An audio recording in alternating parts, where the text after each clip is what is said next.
Hello friends, आज हम प्रश्नावली 10.2 के क्वेश्चन नंबर 11 की चर्चा करने वाले हैं। क्वेश्चन नंबर 11 दिया है दोस्तों कि यदि साइन कोष्टक के अंदर a plus B is equal to 2 तथा sine a minus B is equal to 1/2 हो तो हमें सिद्ध करना है। तो हमें ए और बी का मान ज्ञात करना है। तो ए तथा बी का मान क्या कीजिए, ज्ञात कीजिए। लेकिन कह रहा है कि इसमें ए और बी का कंडीशन ऐसा है कि इसमें ए और प्लस बी का वैल्यू ध्यान करना है। हमें ए और बी का मान ज्ञात करना है, लेकिन शर्त ये कहा है कि ए प्लस बी का जो वैल्यू है वह 0 अंश से बड़ा या 0 अंश के बराबर तथा इस ए प्लस बी का वैल्यू 90 अंश से छोटा या 90 अंश के बराबर। लेकिन दोस्तों ये कभी भी संभव नहीं है कि इस ए प्लस बी का मान 90 अंश से बड़ा होगा। जब भी होगा तो 90 अंश से छोटा होगा और 0 अंश से बड़ा होगा। तो इस शर्त को हमें ध्यान देना है। दोस्तों अपने प्रश्न पर आते हैं।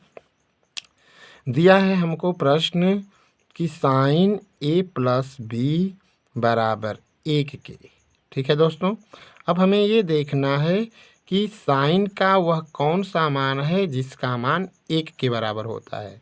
इस कंडीशन में देखते हैं दोस्तों, तो साइन हमारा a प्लस बी बराबर 1 जो होता है साइन 90 अंश का मान होता है। इस कंडीशन में समीकरण 1 की मदद से हमने a प्लस बी का मान 90 अंश क्या किया, प्राप्त कर लिया। इसी तरह से दूसरा जो समीकरण आपका दिया है साइन a माइनस बी बराबर 1/2। अब हम देखते हैं कि साइन का ऐसा कौन सा अंशीय मान है जिसका मान 1/2 है। दोस्तों आपको पता है साइन 30 अंश का मान 1/2 होता है। अब क्या करते हैं, इन दोनों पक्षों की तुलना करने पर फिर आपको मिल जाता है कि a माइनस बी बराबर 30 अंश। ये रहा हमारा समीकरण नंबर 2। अब इस समीकरण 1 और इस समीकरण 2 की मदद से हम a और b का वैल्यू निकालेंगे। हम लिखते हैं क्या दोस्तों कि समीकरण 1 तथा समीकरण 2 को क्या करने पर, जोड़ने पर। जब जोड़ते हैं दोस्तों तो मिलता है a प्लस बी बराबर 90 अंश और a माइनस बी बराबर 30 अंश। इनको जोड़ते हैं तो जोड़ने पर ये पक्ष कट गया। 2a इज इक्वल टू 120 अंश हुआ, तो a बराबर 120/2 कर लेंगे यानी 60 अंश। यानी a का मान दोस्तों हमारा आ गया 60 अंश। ठीक है, अब क्या करेंगे कि a का मान समीकरण 1 में क्या कर लेंगे, रख लेंगे। a का मान समीकरण 1 में रखने पर a है हमारा a प्लस बी बराबर 90 अंश और a का मान आपने 60 अंश निकाला, तो 60 अंश प्लस b बराबर 90 अंश, तो b बराबर 90 अंश माइनस 60 अंश। इस तरीके से b का मान जो हुआ दोस्तों वो 30 अंश प्राप्त हुआ। ठीक है, इस तरीके से आपका आंसर बनता है कि a बराबर 60 अंश और b बराबर 30 अंश। ठीक है दोस्तों, नेक्स्ट चलते हैं इसी अध्याय का यानी इसी प्रश्नावली का क्वेश्चन नंबर हम लेते हैं दोस्तों 12। क्वेश्चन नंबर 12 देखिए इस प्रश्नावली का। क्वेश्चन नंबर 12 दिया है दोस्तों कि साइन a प्लस बी बराबर 1 और दिया है कास a माइनस बी बराबर करड़ी में 3/2। ठीक है ना। तो हमें a और b का मान यानी अंशीय मान क्या करना है, ज्ञात करना है। ठीक है दोस्तों, तो फिर वही काम करेंगे। हमको दिया है कि साइन a प्लस बी यानी साइन a प्लस बी बराबर 1 के है। फिर से इसको लिख देते हैं साइन a प्लस बी बराबर 1। तो फिर वही काम करेंगे कि साइन a प्लस बी बराबर यह 1 जो है साइन 90 अंश का मान है, इसलिए a प्लस b का वैल्यू हमको 90 अंश मिल गया। ये समीकरण नंबर 2। तो समीकरण 1 से हमने ये प्राप्त कर लिया। समीकरण 2 को लेते हैं दोस्तों। ये दिया है कास a माइनस बी बराबर √3/2। ये हो जाएगा कास a माइनस बी बराबर, इधर हुआ दोस्तों कास। अब कास के ये किस अंश का मान है, तो कन्फर्म है कि ये 30 अंश का मान है। तो इस कंडीशन में हमको मिला क्या दोस्तों, हमको मिल गया a minus B equal to 30 अंश। ठीक है, a प्लस बी का मान 90 और a माइनस बी का मान 30 अंश। ये हमारा समीकरण नंबर क्या बना दोस्तों, 2 बन गया। फिर वही काम करेंगे। समीकरण 1 तथा 2 को जोड़ने पर जोड़ लीजिएगा। a plus B equal to 90 अंश, a minus B equal to 30 अंश। जोड़ने पर ये कट गया। 2a इक्वल टू 120 अंश। a का वैल्यू 120 अंश बाई 2 करेंगे इस तरीके से 60 अंश। इस तरीके से दोस्तों a का जो हमारा मान हुआ वो 60 अंश प्राप्त हो गया। अब क्या करेंगे, समीकरण में किसी का मान रख लेंगे। किसी भी समीकरण में, समीकरण 1 में a का मान रखने पर, समीकरण a है आपका a plus B equal to 90 अंश। a का मान आपने 60 अंश निकाला, तो 60 अंश प्लस b बराबर 90 अंश। तो b बराबर 90 अंश माइनस 60 अंश, यानी b का वैल्यू 30 अंश हुआ। इस तरीके से दोस्तों यह जो हमारा प्रश्न था, इस प्रश्न का उत्तर जो हमको प्राप्त हुआ, a इक्वल टू 60 अंश और b इक्वल टू 30 अंश प्राप्त हुआ। अब आगे के प्रश्नों को देखते हैं दोस्तों। इस पे सबसे इम्पोर्टेंट प्रश्न जो है वह आपका क्वेश्चन नंबर 13 है। इस प्रश्नावली का दोस्तों क्वेश्चन नंबर जो 13 है वो क्या कह रहा है। क्वेश्चन नंबर 13 की हम चर्चा करें तो क्वेश्चन नंबर 13 जो हमारा है वह यही कह रहा है कि यदि न्यून कोण त्रिभुज ABC में यदि tan कोष्टक के अंदर a plus B minus C equal to 1 तथा sec b plus C minus a का मान अगर 2 हो तो a, b तथा c के मान क्या कीजिए, ज्ञात कीजिए। ठीक है दोस्तों, ये हमारा प्रश्न है। दोस्तों इन चीज़ों को पहले हम अपने दिमाग से लिखते हैं। हल करते समय सबसे पहले हम लिखेंगे कि हमको दिया है tan a plus B minus C equal to 1। अब हम क्या करेंगे, हम ये देखेंगे कि यह जो 1 है वह इस tan के किस अंश का मान है। तो दोस्तों आपको पता है कि जो tan 45 अंश होता है वह उसका मान 1 होता है। इस तरीके से अगर इन दोनों पक्षों की तुलना करते हैं तो हमें पहला समीकरण मिलता है a plus B minus C equal to 45 अंश। ये हमारा समीकरण नंबर 1 बना। ठीक है, इसी तरह दूसरा चीज़ लेते हैं। जो चीज़ दिया है ये सेक दिया है, b प्लस सी दिया है और माइनस a दिया है और इक्वल टू 2 दिया है।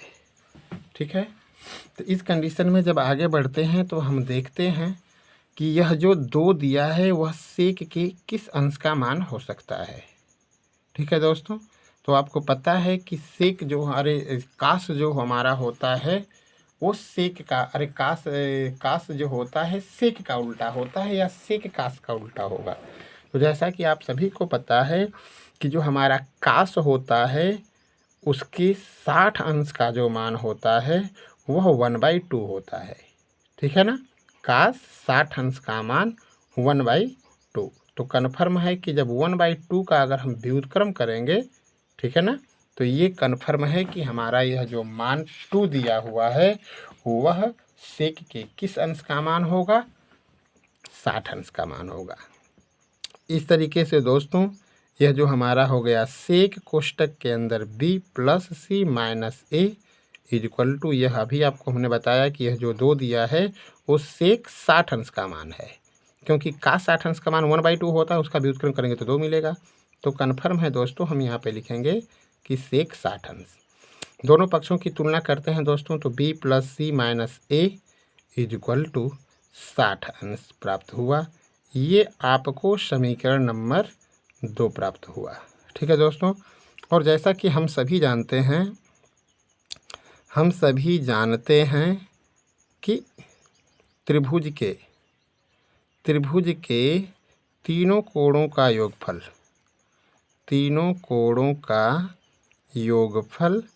180 अंश होता है।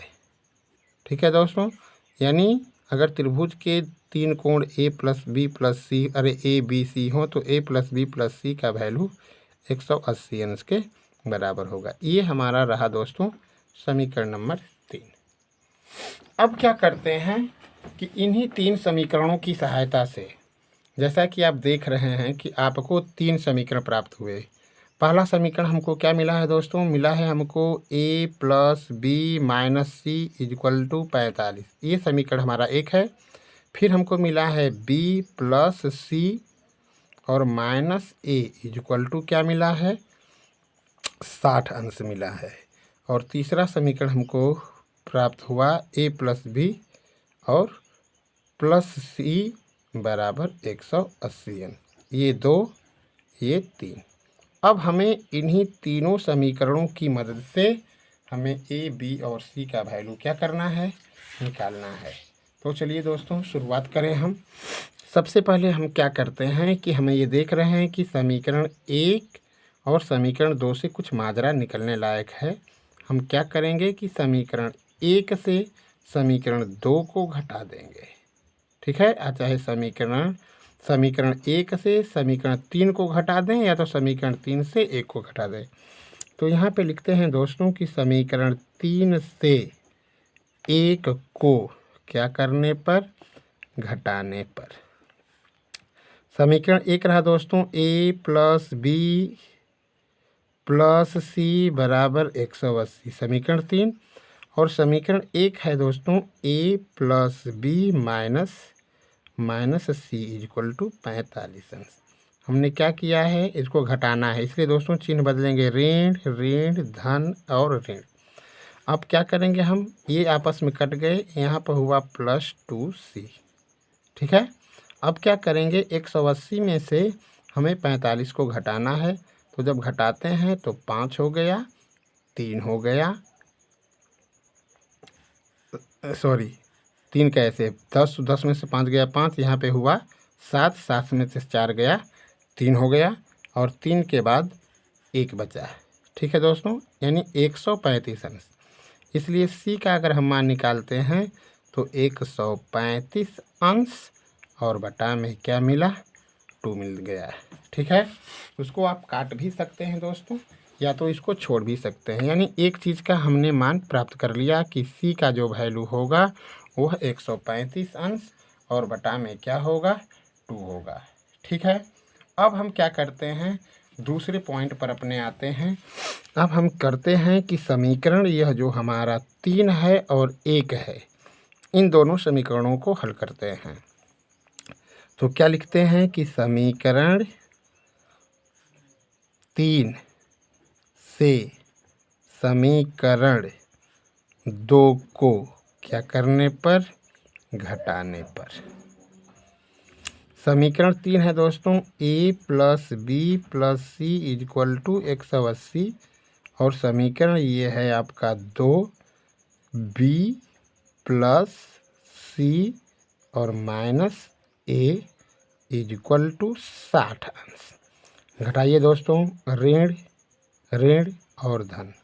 देखिए ये धन बी ऋण बी से कट गया, धन सी ऋण सी से कट गया, और ये धन ए मिला तो धन 2a इज इक्वल टू, इनको अगर घटाए हैं हम तो 180 में से जब 60 अंश घटेगा 120 अंश होगा, इसलिए ए का वैल्यू निकालेंगे तो ए का मान आपका कितना अंश हो गया, 60 अंश। दूसरे कोण का हमने मान भी क्या कर लिया, निकाल लिया। अब चलते हैं दोस्तों, इसलिए अब हमें बी का मान पता करना है, जबकि हम जानते हैं कि a plus B plus C का मान 180 होता है। तो सी का मान निकालने की बी का मान निकालने के लिए हम क्या करेंगे, a का मान 60 अंश हमको मिला है, b का मान हमें पता करना है, और c का मान दिया है दोस्तों, आया है 135 अंश बाई 2 बराबर 180 अंश के। अब इसका b का मान निकालने के लिए करेंगे क्या कि 180 अंश में से इन दोनों कोणों को इधर लाकर घटा देंगे, यानी 60 अंश प्लस 135 अंश और बटा में 2। जब b का मान आप निकालते हैं तो क्या निकल रहा है, आगे देखिए। तो b बराबर 180 अंश और ऋण, इसको अगर हल करेंगे तो 120 अंश और प्लस ये हो जाएगा आपका प्लस 135 अंश और बटा में 2 हो जाएगा। तो अब क्या मिल रहा है यहाँ पर देखिए, तो b बराबर 180 अंश, ठीक है, और 180 अंश में के बाद इन दोनों को जोड़ते हैं अगर आप, तो क्या मिलता है, देखिए ऋण हो गया 120 और 135 को अगर आप जोड़ते हैं तो आपको मिलेगा 255। अगर विश्वास नहीं तो इधर साइड में जोड़ लीजिएगा, 120 और 135 अंश को ऐड किया गया है, 5 5 और 2 और बटा में क्या हुआ दोस्तों, 2। अब क्या करेंगे, b बराबर इसको करेंगे तो ये 18 दूना के 36 360 हो जाएगा और ये 255 हो गया और बटा में क्या हो जाएगा, 2 के। अब क्या करते हैं, 360 अंश में से 255 को घटाते हैं तो ये हो जाएगा 5 0 और 1, यानी b का मान 105 अंश और बटा में क्या मिला दोस्तों, 2 मिला। इस तरीके से हमारा आंसर क्या मिलता है, आंसर मिला कि a बराबर 60 अंश, b बराबर 105 अंश बटा में 2 और c का मान आपने निकाल रखा है 135 अंश और बटा में 2। ठीक है दोस्तों, इस तरीके से मैंने ये 10.2 की प्रश्नावली का सवाल नंबर 13 का सॉल्यूशन आपको क्या किया, दिया। धन्यवाद।